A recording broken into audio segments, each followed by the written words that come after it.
ఒకటి ప్రతి ఒక్కరికి లిక్కర్ అనేది పెద్ద స్కాము.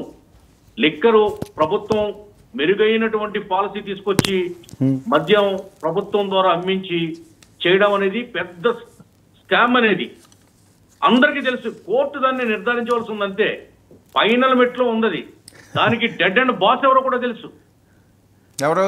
ఈ 99,353 కోట్లు ఎన్నో ఉన్నాయి. ఆ డబ్బు అంతా కూడా నాన్ డిజిటల్ పేమెంట్స్ అవన్నీ కూడా అవి ఎక్కడికి పోయాయి అర్థమైపోయింది. సాగర్ సార్ ఇంకా కోర్టు నిర్ధారించవలసి ఉంది, ఈడీ నిర్ధారించవలసి ఉంది. చట్టపరమైనటువంటి అనౌన్స్మెంట్ ఉంది తప్ప కాదండి. నిజంగా తప్పు కాదు కాదు. అందులో ఏమైనా తప్పులు ఉంటే జగన్మోహన్ రెడ్డి గారు ఎంత హై పిచ్ లో హై స్పీడ్ లో మాట్లాడతారా అని మాట్లాడతాడు సార్. దొంగ ఏం చేస్తాడు? బొక్క ఇస్తాడు. రంగు నేర్చినమ్మ బొంకు నేర్వదా? నేను చేస్తాను, నేను ఒప్పుకుంటాడా? ఇంకోటి ఏంటంటే ఆయన అభద్రతా భావం బయట పెడుతున్నాడు. నేను పోతాను లోపలికి, మీరు ధైర్యంగా ఉండండి, నా కోసం రోడ్లు ఎక్కండి, అశాంతి రేఖ కొట్టండి, అల్లజడి తీసుకురండి, అది పగల కొట్టండి, ఆనాడు రిలయన్స్ కొట్టినట్టు రిలయన్స్ పగల కొట్టినట్టు పగల కొట్టండి అని ప్రేరేపిస్తున్నాడు. జాకిలెట్టు లేపుతున్నాడు కార్యకర్తలు. ఎవరు లేస్తారండి? ఈయన ఏమన్నా ప్రజల కోసం స్వాతంత్ర ఉద్యమం చేసో భగత్ సింగ్ లాగా ఇంకొకళ్ళలాగా అల్లూరి సీతారామరాజు లాగా ఈయన ఏమన్నా ఎక్కడికైనా వెళ్తున్నాడా? ఏంటి పరిస్థితి? కాదు, ఇప్పుడు ఏంటి జగన్మోహన్ రెడ్డి గారు లిక్కర్ కేసుల్లో అరెస్ట్ అవ్వబోతున్నారా? 100% ఆయన అరెస్టు తథ్యం. 100% ఆయన అరెస్టు తథ్యం అండి. ఇందులో సందేహం ఏం లేదు. నాకున్న సమాచారం ప్రకారంగా జగన్మోహన్ రెడ్డిని ఈ కేసు అరెస్ట్ చేయకపోతే నిజంగా మా కూటమి ప్రభుత్వం వైఫల్యం చెందినట్టే. వైఫల్యం చెందినట్టే. అరెస్ట్ అయి తీరాలనేది 6 కోట్ల ఆంధ్రుల అభిమతం. మెక్కిన డబ్బు కూడా కక్కించాలనేది కూడా మా డిమాండ్. ఏమిటండి లూటి? ఎలా బతుకుతుందో రాబోయే తరం? ఇన్ని కోట్ల ఒక ముఖ్యమంత్రి కొట్టేసుకుని పోతే రాబోయే తరాలకు తిండి ఎక్కడి నుంచి వస్తుంది? సార్ గారు ఒక చిన్న సబ్మిషన్ మీకు మీరే మాట్లాడదు కానీ మీ 14 నుంచి 19 టెన్యూర్లో లిక్కర్ సేల్స్ త్రూగా రాష్ట్ర ఖజానాకు వచ్చిన ఆదాయం 72,614 కోట్లు. జగన్మోహన్ రెడ్డి 19 నుంచి 24 దాకా రాష్ట్ర ఖజానాకి 106,914 కోట్లు ఎంత వచ్చింది. సో 30,000 కోట్ల పైచీలకి రాష్ట్ర ఖజానాకి ఎక్కువ సంపాదిస్తే దాంట్లో స్కీమ్ అంటే ఏం చెప్పాలి? పైపచ్చు కంపారిటివ్ సేల్స్ 14 నుంచి 19 కన్నా కేసులు లిక్కర్ ఏవైతే కేసులు ఉన్నాయో మీకన్నా తక్కువ సేల్సే జరిగాయి. రాష్ట్ర ఆదాయం పెరిగింది గణనీయంగా.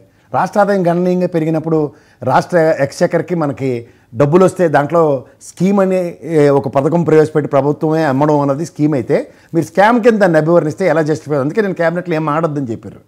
రెండోది మీరు ఈడీ అంటున్నారు. ఇప్పుడు సార్ 2019 నుంచి 24 లేకపోతే 2014 నుంచి 19 టైం వేరియేషన్ లేదా మీకు? మన బడ్జెట్ అక్కడ ఆగిపోతుందా? మనిషికైనా వయసు పెరగడంతో పాటు సంసార బాధ్యతలు ఖర్చులు కూడా పెరుగుతూ ఉంటాయి. రోజు రోజుకి ఖర్చు పెరుగుతుంది, ఆదాయం కూడా పెరుగుతుంది.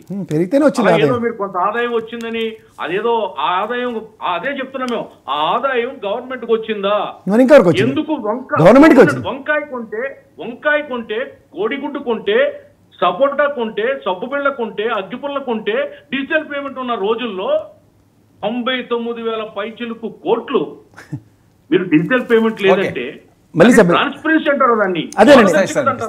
మీకు ఇంకొకటి ఇస్తాను, దాన్ని బట్టి మీరే మాట్లాడదు గారు. మళ్ళీ ఇప్పుడు ఎక్స్చెకర్కి ప్రివిలేజ్ ఫీజు త్రూపుగా 6,500 కోట్లు చంద్రబాబు గారు గవర్నమెంట్లో జీవోలు ఇచ్చి రద్దు చేశారు. రెండోది ట్యాక్స్ ఎవాల్యుయేషన్స్లో వాళ్ళకి సిండికేట్ పరంగా వచ్చి ఒక రిప్రజెంటేషన్ ఇస్తే ట్యాక్స్ కూడా ఎగ్జామ్షన్ ఇచ్చారు. దీనివల్ల ఎక్స్చెకర్కి లాస్ వచ్చిందని చెప్పి జగన్మోహన్ రెడ్డి గారు ఆ రోజున బెవరేజ్ కార్పొరేషన్ చైర్మన్ని కొల్లు రవీంద్ర గారు మినిస్టర్ గారిని చంద్రబాబు గారి నేత్రిగా దాని మీద కేసు బుక్ చేయడం జరిగింది, ఎఫ్ఐఆర్. మీ దగ్గరికి వచ్చేసరికల్లా ఇవాళ ఎక్స్చెకర్కి ₹1, ఎందుకంటే ప్రభుత్వం లైసెన్స్ ఫీజులు లేకుండా ప్రభుత్వం అమ్మింది. ఈరోజు మీరు గణనీయంగా లైసెన్స్ ఫీజులు లెక్కర ఆర్జన చూస్తే కూడా ఇది అంతా ఒక ఎత్తి అయితే కాగ్ రిపోర్ట్లో ₹1 డీవియేట్ అయిందని ఏ రోజు కూడా ఒక రిపోర్ట్ 5 సంవత్సరాల్లో రాలేదు. మీరు ఏ ప్రాతిపదిక మీద 99,000 కోట్లు ఫిజికల్ క్యాషే తీసుకున్నారు, కానీ ఇవాళ డిజిటలైజేషన్ అన్న ప్రాస్పెక్ట్లో లిక్విడ్ ఫామ్ ఆఫ్ క్యాష్ని భారత ప్రభుత్వం రద్దు చేయలేదు. ఇవాళ మీరు లిక్విడ్ ఫామ్ ఆఫ్ క్యాష్ తీసుకున్న దానికి సమాధానం చెప్పాలక్కర్లేదా? ప్రసాద్ గారు 10 డిపోలు తాకట్టు పెట్టి 13,000 కోట్లు అప్పు తెచ్చారు. అవును. ఏఆర్ఈటీని తాకట్టు పెట్టి 23,000 కోట్లు అప్పు తెచ్చారు. అంటే దీని అర్థం ఏంటండి? కాదు. అంటే రాబోయే 15-30 సంవత్సరాలకి కూడా తాగుబోతుల యొక్క మీద వచ్చే ఆదాయాన్ని తాకట్టు పెట్టాడు కదా. అదే బ్రవరేజ్ కార్పొరేషన్ మీద పట్టిన అప్పు ఎంత అంటే 20,000 కోట్లు. 2,000 అపార్ట్మెంట్స్ 4,000 తీసుకొచ్చారు అంతే. తాగుబోతు వ్యాపారం కూడా తాకట్టు పెట్టి. సరే ఓకే, అది కాదండి. ఇప్పుడు అరెస్ట్ చేస్తారు అంతేనా? అరెస్ట్ చేయకపోతే కూటమి వైఫల్యం అంటారు. చెప్పండి. SNJ, Adan, NV, B9, Sona, Monak. Okay okay, ఎక్కడేంటి కంపెనీలు? కాదండి, ఇప్పుడు కంపెనీలు కాదు, డిస్టిలరీ ఎవరివి? ఓకే ఓకే, 1978లో డిస్టిలరీ, రాజశేఖర గారిలో 2 డిస్టిలరీ, ఓవరాల్ గా డిస్టిలరీలో ఈవేళ అరెస్ట్ అయినటువంటి వ్యక్తులు ఎవరు? అందరూ ఎవరండి? సర్పంచ్ స్థాయి. ఓకే ఓకే, ఆనంద్ సార్ గారు గ్రూప్ 1 ఆఫీసర్ అయ్యి ప్రమోటెడ్ ఐఏఎస్ అయ్యి శ్రీకాకుళం కలెక్టర్ చేసిన వ్యక్తి ఎవరు? వీళ్ళు జగన్మోహన్ రెడ్డి మనుషులా కాదా? ఓకే, ఆనంద్ సార్ గారు అసలు జగన్మోహన్ రెడ్డి గారు అరెస్ట్ కాకపోతే మీది వైఫల్యం అని ఎంత డైరెక్ట్ గా చెప్తున్నారు. చూద్దాం మరి ఏం జరుగుతుంది. వెంకటేశ్వర గారు ఏంటి సార్, జగన్మోహన్ రెడ్డి గారిని అరెస్ట్ చేయడమే జయంగా పెట్టుకున్నారా?